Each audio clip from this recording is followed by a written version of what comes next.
안녕하세요. 여러분 밤새 잘 주무셨습니까? 7월 30일 화요일 아침이 되었습니다. 오늘도 우리에게 허락하신 하루 한 말씀 묵상하면서 하루를 이 새벽을 함께 시작해 볼까요?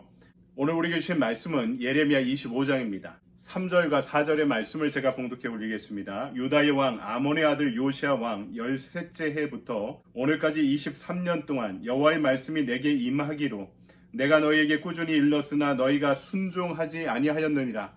그러므로 여호와께서 그의 모든 종 선지자를 너희에게 끊임없이 보내셨으나 너희가 순종하지 아니하였으며 귀를 기울여 듣지도 아니하였도다.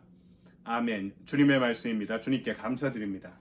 이 아침에 우리 주신 하나님의 말씀 가지고 매일 꾸준히 끊임없이 라는 제목으로 말씀을 증거하도록 하겠습니다. 우리 속담에 서당께 3년이면 풍어를 읊는다 이런 속담이 있죠. 얼마 전에 인터넷에 어떤 재미있는 글을 읽어보니까 요새는 이렇게 바뀌었다고 합니다. 식당계 3년이면 라면을 끓인다. PC방계 3년이면 롤플레이를 한다. 극장계 3년이면 안표 장사를 한다. 관공서계 3년이면 뇌물을 받는다. 교회계 3년이면 새가족팀 사역에 참여한다. 이런 이야기가 있더라고요. 한낱 미물도요. 3년 동안 뭔가 꾸준히 하면 문리가 트여서 한 분야에 능통하게 될 것이다 라고 이야기하는 거죠. 그런데 오늘 말씀 보니까 3년이 아니라 23년 동안 예언자를 통해 하나님의 말씀을 들었음에도 귀를 틀어막고 있는 민족이 등장하죠. 바로 유다 백성들입니다. 그런데 그렇게 듣지 않는 사람들을 통해서 23년 동안 꾸준히 말씀을 전하는 선지자는 도대체 어떤 사람일까요? 오늘 3절, 4절의 말씀을 보면은 아주 중요한 단어가 등장하고 있습니다. 바로 3절에 꾸준히라는 단어와 4절에 끊임없이라는 단어입니다. 3절을 보면 꾸준히 일렀으나 라고 이야기하죠. 이 꾸준히라는 단어를 하시켐이라고 합니다. 하시켐. 이 하시켐이라는 단어에서 세겜이라는 지명이 탄생하게 되었습니다. 팔레스틴 입구에는 두 개의 큰 산이 있습니다. 하나는 에발산이고 또 하나는 그리심산인데요. 그 가운데 있는 분지를 세겜 또는 세겜 분지라 일컬었던 것입니다.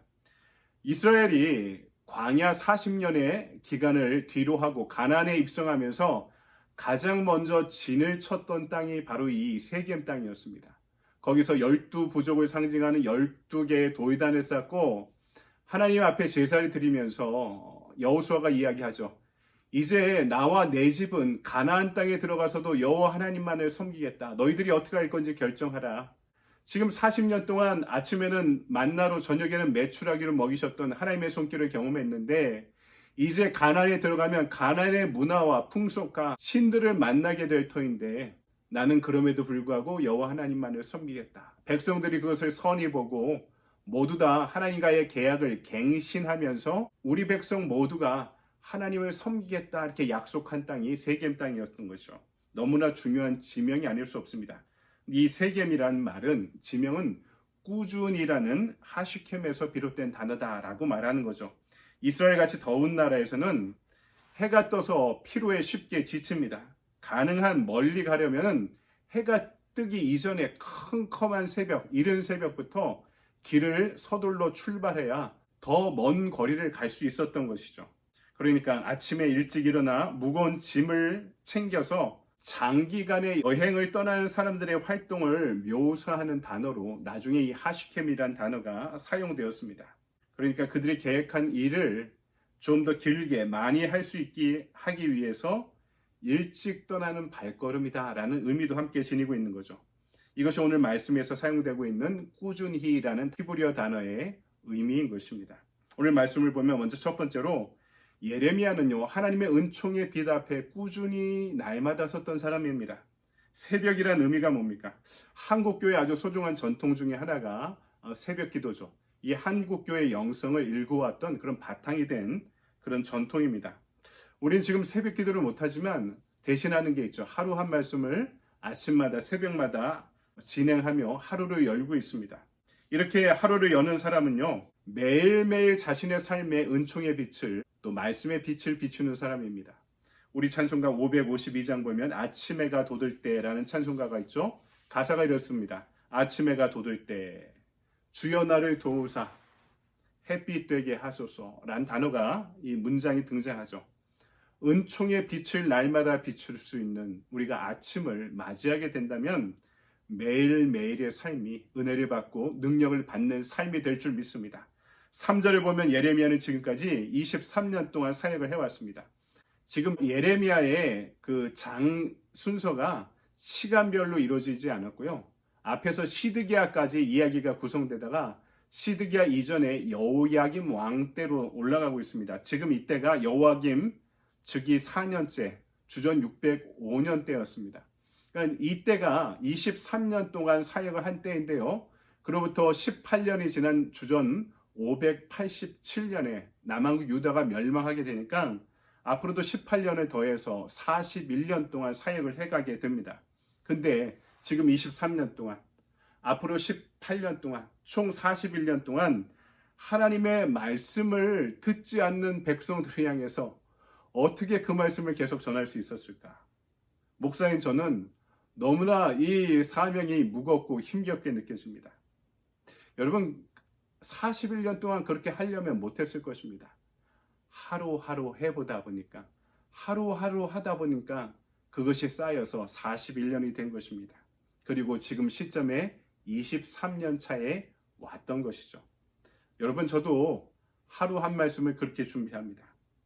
이것을 끝까지 하겠다 그러면 힘들어서 어렵겠지만 하루하루 하다 보니 1년 이상 할 수 있었던 것입니다.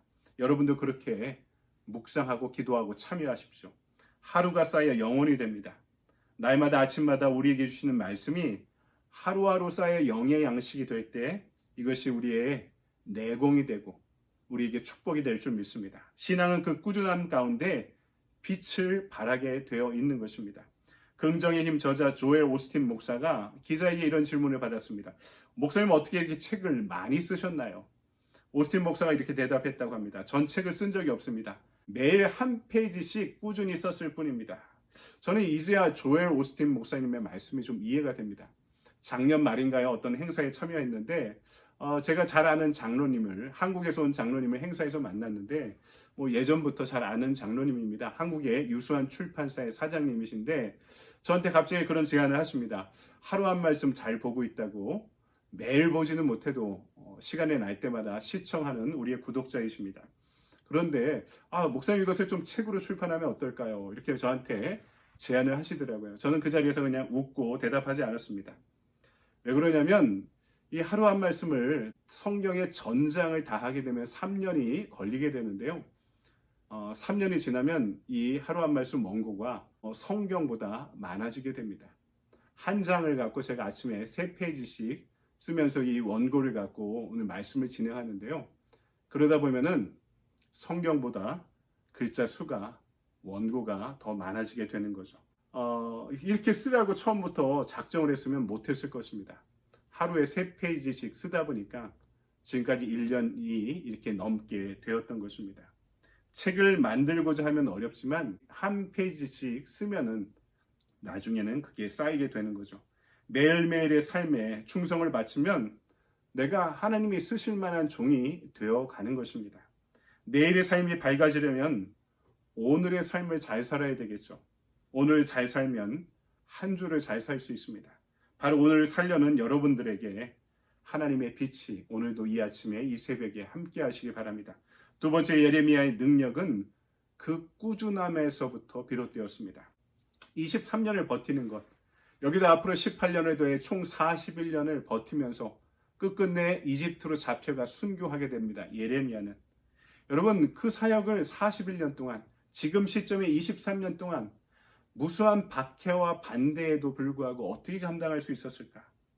그만두려 했지만 전하지 않으면 골수에 사무쳐 다시 나설 수밖에 없었다 고백했죠. 하늘의 불이 내 안에 들어왔다. 우리가 얼마 전에 이 예레미야의 고백을 살펴본 적이 있습니다.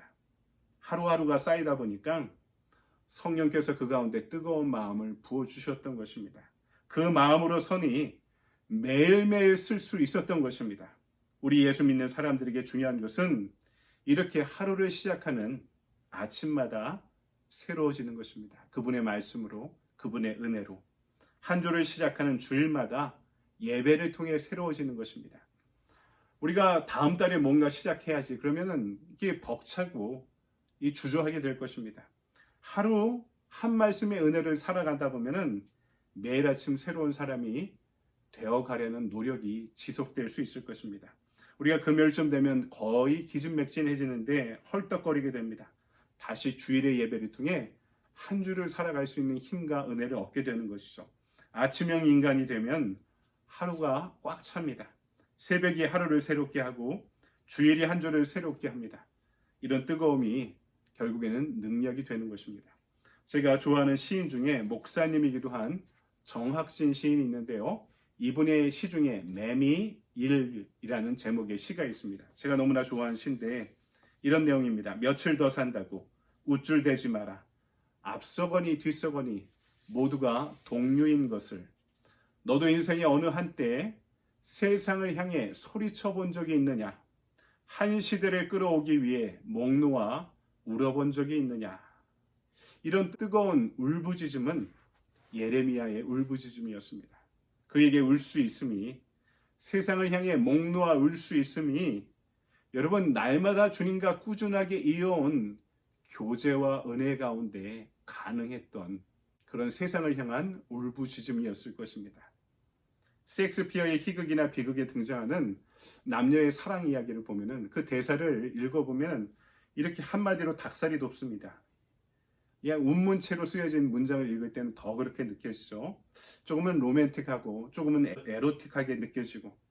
하지만 그 사랑의 대사가 공감을 주는 이유는요. 우리도 어느 한때 이렇게 뜨거운 사랑을 해봤던 경험이 있기 때문입니다. 사랑이란 떨어져 있으면 더 보고 싶은 것이 사실이죠. 요새 젊은이들이 이런 사랑을 못한다는 이야기는 아니지만 드라마나 웹드라마 같은 것들을 보면은요. 이런 뜨거운 사랑과 좀 다른 차원의 사랑처럼 느껴집니다. 불어터진 라면처럼 느껴지기도 하고 감동이 느껴지지 않은 사랑, 너무 만났다 헤어졌다 깊이가 없어 보이기도 합니다. 왜 그런가 생각해보면 고난이 없기 때문입니다. 셰익스피어가 전하는 뜨거운 사랑, 그의 작품 희극에 등장하는 젊은이들의 사랑을 보면은 이 사랑은 특징이 있습니다. 방해받는 사랑입니다. 고난이 있는 사랑입니다. 그래서 강해지는, 죽기까지 사랑할 수 있을 정도로 강해지는 사랑이 되는 거죠. 예레미야는요, 고난을 경험해 가며 그 사랑이 깊어졌습니다. 23년 동안의 고난, 41년 동안의 고난 가운데 하나님과 백성을 향한 사랑은 더 깊어지게 되었던 것입니다.